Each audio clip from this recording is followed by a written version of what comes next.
মাত্র ৪৫ দিনে ফলন পাওয়ার জন্য যে কোয়ালিটির চারাগুলো আমরা ডেলিভারি করতেছি একেবারে 100% পুরাতন জমির চারা, যেটা একটা একটা করে চারা কাটিং করে একেবারে রোপণের উপযুক্ত করেই চারাগুলো সুন্দরবন কুরিয়ারের মাধ্যমে দেখেন একেবারে সরাসরি আমি যে ডেলিভারিগুলো করি সরাসরি দেখানোর জন্য চেষ্টা করি কেমন জমি থেকে কেমন চারা ডেলিভারি করতেছি।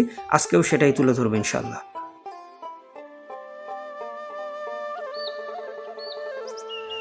দেশ ও দেশের বাইরে থেকে যে বা যারা আমাদের আজকের ভিডিওটি দেখছেন সকলকে জানাই আন্তরিক শুভেচ্ছা ও অভিনন্দন।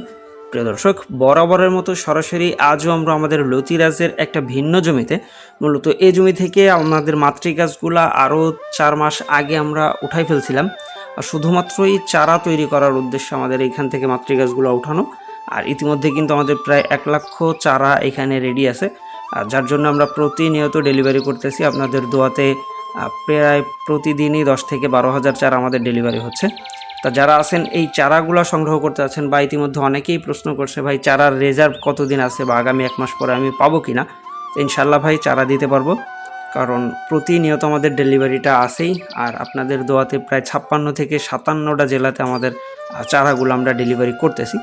সুতরাং যারা ভিন্নধর্মী কিছু চাষ করতে চান, বিশেষ করে অনেক জমি আছে যেই জমিগুলোতে অন্য ফসলগুলো তুলনামূলকভাবে কম হয় বা আসলে সার ওষুধের যেই খরচ সেই খরচ বিবেচনায় ফসলটা কম হয়, আপনারা চাইলেই কিন্তু এই ধরনের চারাগুলা রোপণ করতে পারেন। আর ইতিমধ্যে আরেকটা বিষয়, যারা বিশেষ করে লতি কচু চাষ বা কচু চাষের ভিতরে নতুন, তাদের উদ্দেশ্যে একটা কথা বলি। বর্তমানে কিন্তু মাত্র 1.5 টাকাতেও চারা পাওয়া যাচ্ছে, যেটা আমরাই ডেলিভারি করতেছি। আর এর পাশাপাশি 3 টাকা পিসের কিছু চারা আমরা ডেলিভারি করতেছি, 5 টাকা পিসের কিছু চারা আমরা ডেলিভারি করতেছি। তো অনেকেই প্রশ্ন করে ভাই এই দামের ভেদাভেদটা কেন, বা আসলেই একটা চারা থেকে অন্য চারার পার্থক্যটা কি। এই বিষয়টা আজকে ভিডিওর মাধ্যমে আপনাদেরকে একটু বোঝাই দিই বা দেখানোরও চেষ্টা করব, যেহেতু মানে আজকে আমাদের উভয় জাতের চারাগুলাই ডেলিভারি আছে। তো প্রথমত আমরা রানিং জমির যেই চারাগুলো, অর্থাৎ যেই জমি থেকে ইতিমধ্যে আমরা লতি পাচ্ছি বা লতি কাটতেছি, ওই লতির মাথা থেকে যে চারাগুলো জন্ম নিচ্ছে ওই চারাগুলো কিন্তু আমরা একেবারেই কম মূল্যে বিক্রি করে দিই, যেটা আসলে ফলন দিতে 3 মাস বা 3 মাসের আশেপাশে সময় লেগে যায়। আর ওই চারাগুলো কিন্তু অনেকেই আছে যেটা আমাদের কাছ থেকে সংগ্রহ করে পরবর্তীতে বিভিন্ন মিডিয়ার মাধ্যমে সেই চারাগুলো বাইরে বিক্রি করে। তো সেই হিসাবে আপনারা চাইলেই কিন্তু সেই কম দামি চারাটা সংগ্রহ করতে পারেন, তবে অবশ্যই ওইটাতে ফলন আসতে একটু সময় লাগবে। বিষয়টা আপনারা জেনে শুনে তারপরে চারাগুলো সংগ্রহ করবেন। আর এর পাশাপাশি যদি কেউ 10 মাসের বেশি বয়সী মাতৃ গাছের চারাটা সংগ্রহ করতে পারেন, চারার সাইজটা ছোট হোক বা বড় হোক ওইটা বিষয় না, যদি মা গাছের বয়সটা 10 মাসের বেশি হয়, আমাদের সেরকম চারাও আছে। সেই চারাগুলোতে কিন্তু ফলনটা মাত্র 42 থেকে 45 দিনের ভিতরেই চলে আসে। এই যে চারাগুলো আমাদের কাটিং হচ্ছে বর্তমানে, এই যে দেখতেছেন, আমাদের এখানে প্রায় 1 লক্ষ চারা আমরা রেডি করছি, যেটা মোটামুটি বর্তমানে আমরা ডেলিভারি করতেছি, যে প্রতিনিয়ত দেখতেছেন। আর এই চারাগুলো কিন্তু মাত্র 3 টাকা পিস, আর এটাতে আপনি চাইলেই 36-37 দিন থেকে লতি বের হওয়া শুরু হবে। আল্লাহ তাআলা যদি দেয় তাহলে মাত্র 42 থেকে 45 দিনের ভিতরে আপনি প্রথম লতি বাজারে বিক্রিও করতে পারবেন ইনশাল্লাহ। আর আরেকটা চারা আছে যেটার মা গাছের বয়সটা 14 মাসের বেশি, ওই মা গাছের যে চারাগুলো সেগুলো কিন্তু আমরা 5 টাকা পিসে বিক্রি করি।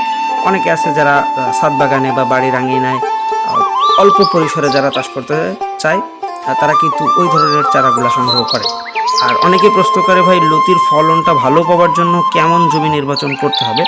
অনেকেরই দেখা যাচ্ছে এরকম জমি আছে যে জমিতে সবসময়ের জন্য পানি জমে থাকে, আবার অনেকের জমি আছে যে জমিতে ছায়াযুক্ত। তা এই ধরনের জমিতে লতি কচু চাষ হবে কিনা এরকম প্রশ্ন অনেকে করে থাকে। আসলে ছায়াযুক্ত জমিতে লতি কচু চাষ করাটা কিছুটা দুঃখজনক, কারণ ছায়াযুক্ত জমিতে আপনার ফলনের মাত্রাটা তুলনামূলকভাবে কম হয়, তবে গাছের বৃদ্ধিটা রৌদ্রোজ্জ্বল জমির থেকে ছায়া জমিতে গাছের উচ্চতা বৃদ্ধি পায় বা গাছগুলো বাড়ে বেশি, তবে ফলনটা তুলনামূলকভাবে কম আসে। এই বিষয়টা অবশ্য আপনারা একটু জেনে নেবেন। আর যদি মাটির কথা বিবেচনা করেন, বেলে মাটি ছাড়া সব ধরনের মাটিতেই মোটামুটি লতি কচু চাষ করা যায়। বেলে মাটিতে তুলনামূলকভাবে ফলন একেবারেই কম আসে, আর চারাগুলো অবশ্যই যারা সংগ্রহ করবেন এই বিষয়টা একটু জেনে শুনে তারপরে চারা সংগ্রহ করবেন, যে আমি পুরাতন জমির চারা নিচ্ছি নাকি রানিং জমি। যদি পুরাতন জমির এই যে এই সাইজের চারাটা দেখেন, এটা কিন্তু আমরা যে 3 টাকা পিসের চারাগুলো, প্রত্যেকটা চারার গোড়াতে লতির চোখ ইনস্ট্যান্ট আছে। আর এইভাবে একটা একটা করে চারা আমরা গণনা করে তারপর আমাদের কাস্টমারকে আমরা দিয়ে থাকি সাধারণত। কারণ অনেকেই একেবারে নতুন স্বপ্ন নিয়ে এই ধরনের চাষের জন্য উদ্বুদ্ধ হয় বা চাষের পরিকল্পনাটা করে। তো প্রথমেই যদি তার চাষের শুরুটা ভালো না হয়, সেক্ষেত্রে অনেকেরই স্বপ্নভঙ্গ হয়। আর যার কারণে আমরা সবসময়ের জন্য চেষ্টা করি একজন তরুণ চাষি বা নতুন চাষি সে যেন আশা না হারায় বা স্বপ্নটা যেন ভঙ্গ না হয়। যার জন্য সরাসরি আমি মাঠ থেকে চারাগুলা দেখানোর চেষ্টা করি। আর চারাগুলা নিজ দায়িত্বে সুন্দরবন কুরিয়ারের মাধ্যমে আমরা ডেলিভারি করি। যে দেখেন, মোটামুটি কুরিয়ারের গাড়িতে আমরা বস্তাগুলো তুলেও দিয়েছি। প্রত্যেকটা বস্তার গোড়াতে আমরা নাম লিখে দিই যে এই পাশের এই 2টা বস্তা এক ভাইয়ের যাবে, এই বস্তাটা অন্য আর একজন ভাইয়ের যাবে। আমরা এভাবে মোটামুটি প্রত্যেকটা বস্তাতে লিখে দেখে যেন আমাদের প্রত্যেকটা কাস্টমার সঠিকভাবে চারাগুলো বুঝে পায়। সরাসরি একেবারে কুরিয়ারে আমি নিজ হাতে বুকিং করে তারপরে মোটামুটি কার্যক্রমটা শেষ হয়। সবাই ভালো থাকবেন, সুস্থ থাকবেন।